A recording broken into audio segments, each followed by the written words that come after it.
Boxing Social here with Richard Riakpo. Rich, it's been a good couple of months since I came to Loughborough to see you guys train. How's things going? How's 2020 been for yourself? I know you've not been out for the year in regards to boxing, but how have you dealt with everything that's going on?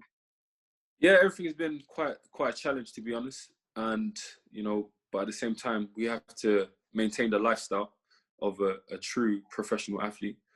And I've just been staying in the gym, training as per usual, and working on technique and staying focused as much as I can. So that's pretty much it. That sums up my 2020. Are you disappointed that you've not got out to fight in 2020, especially with all the shows that Matchroom have put on? Yeah, I've received some offers and stuff, but it wasn't, it wasn't ideal for me and for my career progression. So, it wasn't that I didn't get no opportunity at all, but I was just waiting for the right opportunity. And we've made that pretty clear. And, it's just playing the patient game now and just making sure that we're well prepared for anything that comes up in the near future. What is progression for you then? What would you want your next fight to be? And from there on, where do you want to end up at the end of 2021? Well, 2021, the sky, there's no limits. Honestly, I can end up a world champion next year. I got offered a world championship fight for yesterday's show. Against Okoli, ridiculous notice, but that's the opportunities that we're getting in boxing now. You're ready, and you're ready to take an opportunity. You could literally just become a champion in such a short period of time. Give me 1 second. Just picking it back up, Richard, you had a delivery there. But yeah, you were talking about you had an opportunity to fight Lawrence for a title on yesterday's show. Obviously, not enough notice, but you called him out. I know that when Lawrence was looking for an opponent, you went on Twitter and said, listen, let's do it for January. Obviously, that's not going to be the case because Lawrence fought yesterday. But realistically, when do you see yourself, or your next outing? When do you reckon that will be? ASAP. ASAP. We're looking at dates. I got my management basically on the buttons right now. We're looking at Dillian's fight, Dillian's rematch between against Oviekin. Yeah. So once that's finalized, we can start putting information out there. But right now it's looking a bit shaky.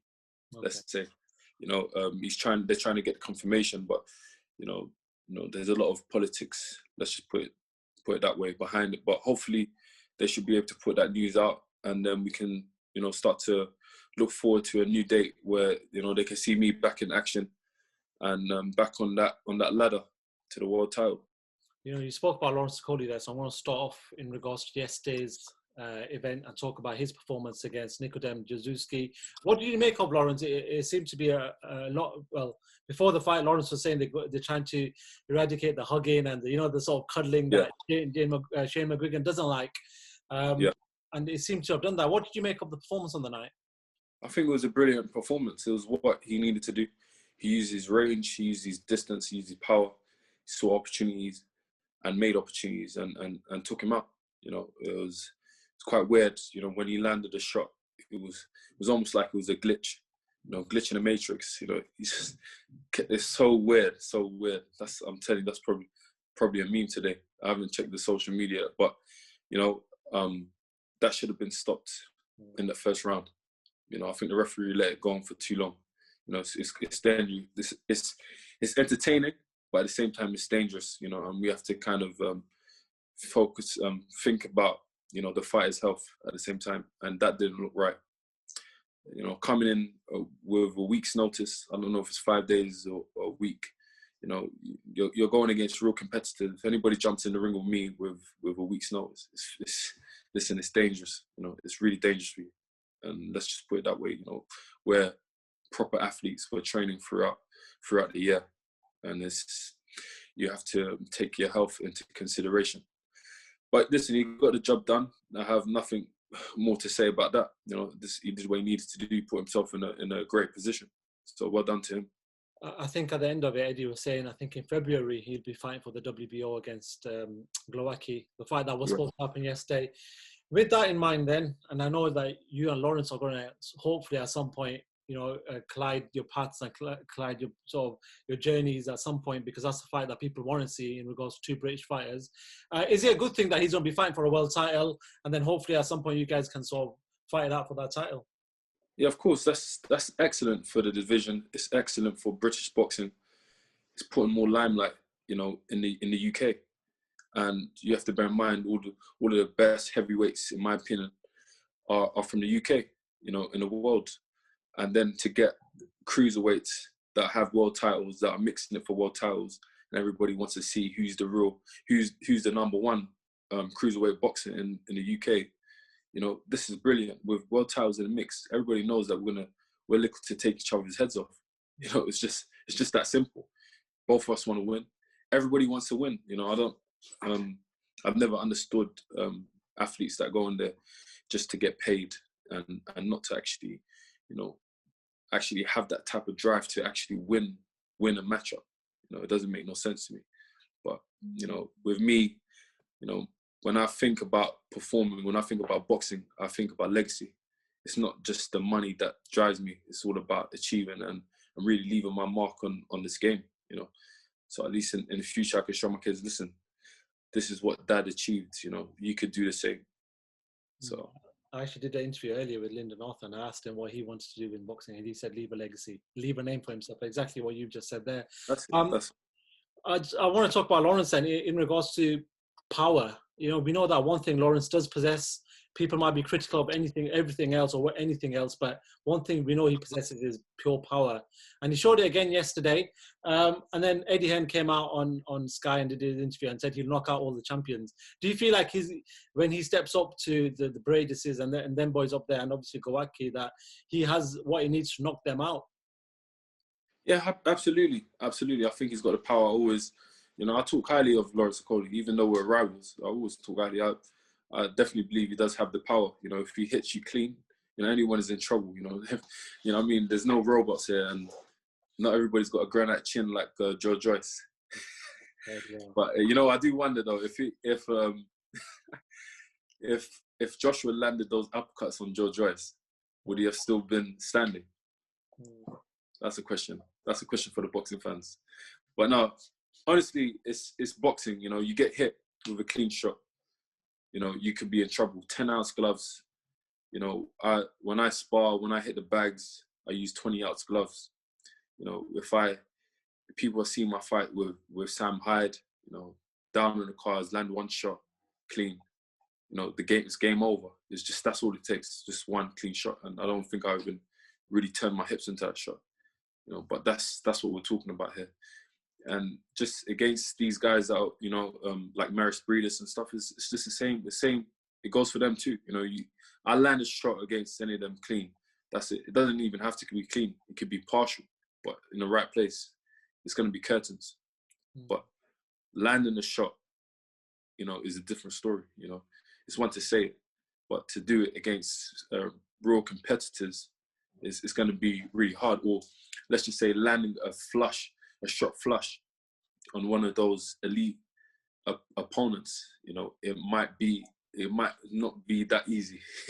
You know what I mean? And I'm guessing it won't be that easy, of course. That's why they're at that level for a reason. Richard, listen, I wish you all the best when it comes to coming out, because it has been a shame that there's been a lot of fighters who haven't fought in 2020, and it's a shame that it's halted people's careers. But it's a pandemic, and people's lives are on the line. So, the world has halted. So I hope that 2021 is a better year for everyone. But yeah, let's move on. I want to talk about the main event: Anthony Joshua versus Kubrat Pulev, 9th round stoppage. What did you make of AJ's performance on the night? I think it was an emphatic performance. He got the job done. And in the manner he did it in was really impressive for me. It was a different type of style from AJ. It was different. He was using his hands. He was using his legs. He was feinting. He was more relaxed. He looked like a more complete boxer. Not that typical or that perception that people has of Joshua, that he's just muscle bound and he gasses out after a certain period of time because of all of the muscle mass on him. Listen, he looked like he could have done that for 15 rounds. That's the truth. And he kept Pulev's mind occupied throughout the fight, always moving, always jittering, and Pulev, he couldn't get into his groove. He couldn't do anything because he's always worried about what's coming. He was worrying about what's coming all the time, and it gave Joshua a lot of seconds to strategize and think about what he wanted to do next, what shot he wanted to try next. You know, the body shot was wide open. He was, taking full advantage. I remember he landed like 4 consecutive jabs to the body, one after the other. It's weird because Pulev has this type of kickboxing style, where he has his arms and his elbows like wide apart. Like it looks strange, and it's almost like he couldn't even close that.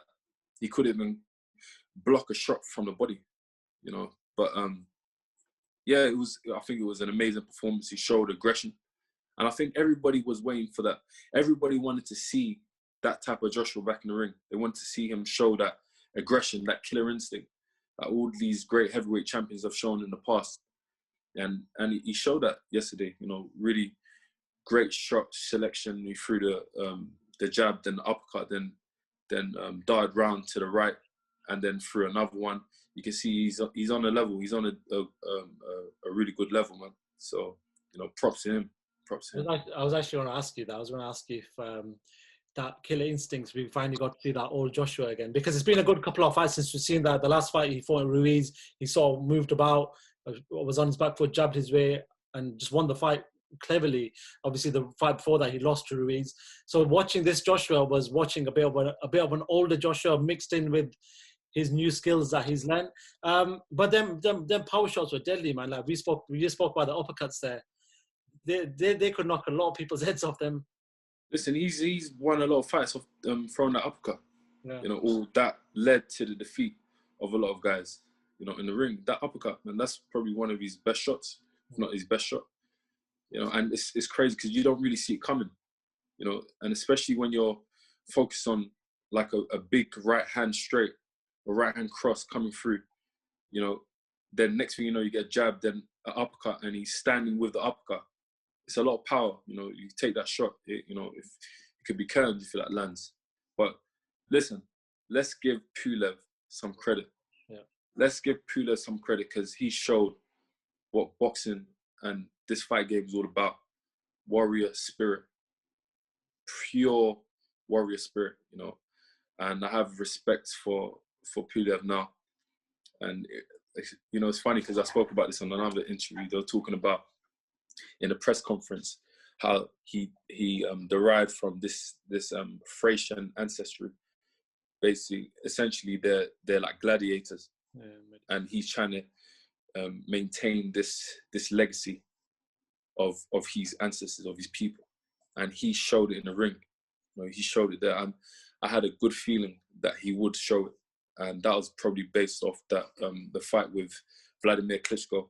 He was put down a few times, he got back up, and he was still fighting, he was still continuing, and it just shows, that's what boxing is all about. Sometimes, things might not be going your way, but it shows character, and people develop a following of you just giving it your best, because that's how life is. Sometimes things that might not be going your way, but if life knocks you down, can you stand back up? And if you stand back up, a lot of people are going to be able to relate to that. So I appreciate that fighting spirit. It's funny because I was speaking to Angel, and he was telling me how he was shouting and screaming at Joshua in the ring, saying, "Let's go again! Let's go again! I'm ready! Let's go!" And that's why Joshua was not too impressed, and he looked like he was kind of pissed off a little after they had a little some words in the ring. But it's funny because you know what I mean. But yeah, man, I respect it. You know what? I was actually wondering what had happened, because AJ looked very unhappy after that. I think they had an exchange of words. But yeah, you've just said it there. He said, "Let's go again." Yeah, let's go again. You know what? Actually, going off that, then there was a point where AJ knocked it down twice, and it looked like at that point Pulev was done, like he was finished. What do you put it down to then? Do you feel like AJ let himself took his foot off the gas, or do you feel like it was just Kubrat Pulev's warrior spirit, like you alluded to it there, that and his toughness and his experience that gave him a few more rounds?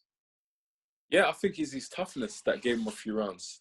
He got off Joshua landed a massive uppercut. Yeah, and he dropped, he's smiling and he got back up and started and said, let's go. That's that warrior spirit. After a while, I could see his legs slowing down and he was just moving his arms, but he wasn't reacting off the shots. And that's when I can sense the knockout coming, because he looked good. He looked okay, but he was doing the same thing as he was doing in the early rounds, but he wasn't throwing shots. At the same time, Joshua, people could say he took his foot off the gas, but, who's going to go 100 miles per hour throughout the whole fight? Sometimes, you need to take a walk, analyze everything, see if you're, your heart rate might be, through the roof. Just calm down. There's adrenaline pumping through your body, which adds to the exhaustion and the fatigue. You have to relax in there. You have to relax and find a way to deal with an opponent, especially a dangerous opponent in Pulev. I remember when everybody thought Pulev was out during some rounds, and he threw some wild 1-2, which was quite accurate and landed, but because Joshua was quite alert, so he kind of took the spite off that shot.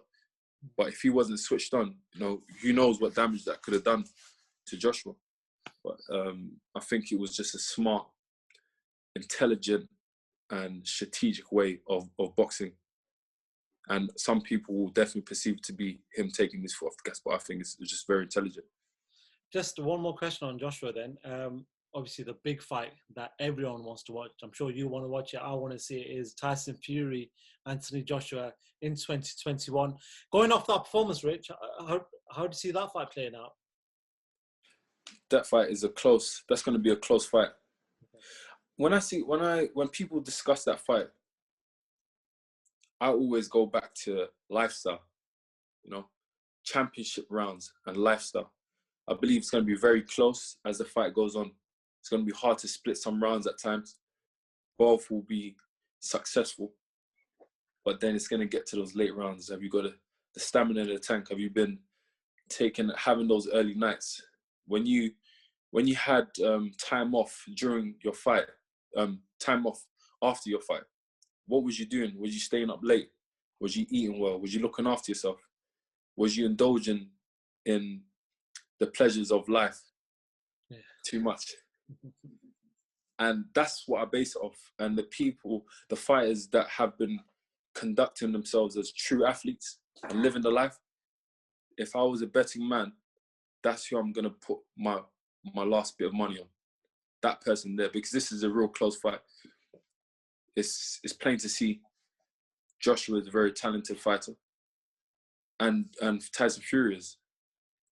So what is going to separate them from, what's going to separate the loser from the winner? In this case, it's definitely going to be strong mentality. It's going to be conduct to the sport, and living the life as a true athlete. And it's going to be confidence and belief, self-belief. We know Tyson Fury's got plenty of that, but at the same time, Joshua has definitely he's learned a big lesson, especially from Ruiz, and I think he's changed him, and I think he's taken a different approach to this game, and it's for the legacy. He always said he's for legacy. I believe in that. So it's gonna, I can lean to Joshua a little bit, to be honest, just a little bit. I think he'll probably be just by a couple of percent. That's the honest truth. Because with Tyson, you just don't know with Tyson. Sometimes he's there, and sometimes he's not. Everybody knows that he could definitely win, but it's how you living. I want to know how you are living as an athlete, and that gives me confidence. Okay, interesting. Before I let you go, one more fight I want to talk about that's going to happen on Saturday night is Callum Smith versus Canelo. A big fight for Callum because he's been chasing this fight for over a year. It's just a big fight in general. It's a great fight. What do you make of the fight? How do you see this one playing out? So that's a massive fight, and it's a very interesting fight at the same time. We've all seen what Callum Smith is capable of. And a lot of people have now judged him on his performance against Ryder. Yeah. Ryder pressured him, intelligently moving his head, bobbing and weaving and working. And he did that throughout the fight. And a lot of people believe that he won that fight. If he performs like that against Canelo, he's going to get stopped next week. Yeah. Or lose on points. If he comes and turns up like he did against George Groves, use his range and his distance and his strength, you know, I think he can do much. You know, I think he can pull off an upset. You know, everybody's got a chance in this game. That's the truth. You know, especially when you're a puncher, you got a chance, and everybody knows the opposition that he's up against is, you know, it's kind of freakish. You know, everybody knows about Canelo, but you know, you can't write him off completely. He's got a chance. But there's certain things that I would like to know before I make a prediction. I want to know if there's a hydration clause in that contract. Everybody knows there was a hydration clause in the contract with him and Kovalev. That's why Kovalev looked pretty dead. Yeah. And I want to know how long he's had to prepare for this fight. That's what I want to know, because I know for a fact Canelo knew exactly when he was going to be fighting, and he was just training till this day. And he knew exactly who he was going to pick. It's just that simple. Obviously, he's the A side, isn't it? You know, he's the A side. But Callum Smith, I don't know how long he's had this information for, and if he's, you know, taken action with this information. And I'm guessing it's not going to be, you know, it probably wasn't a long time. You know, I reckon maybe he had probably like 5 weeks or a month for such a massive fight, and that's going to definitely leave him at a disadvantage. So I'll lean to Canelo, but I'm not writing off Callum Smith. Cool. Richard, good chatting to you as always. Hopefully 2021 is a big year for you. And it will be. Yeah, it will be, for sure. And without a doubt, we'll speak again. We'll speak in the future. For sure. Have a wicked Christmas. Have a good Christmas and stuff. And definitely on the new year, mate. So have a good one. Thank you very much. Talk to me. And the fans, the boxing fans, Merry Christmas to you all. Have a nice one. Cheers. Thank you, Rich. Appreciate it.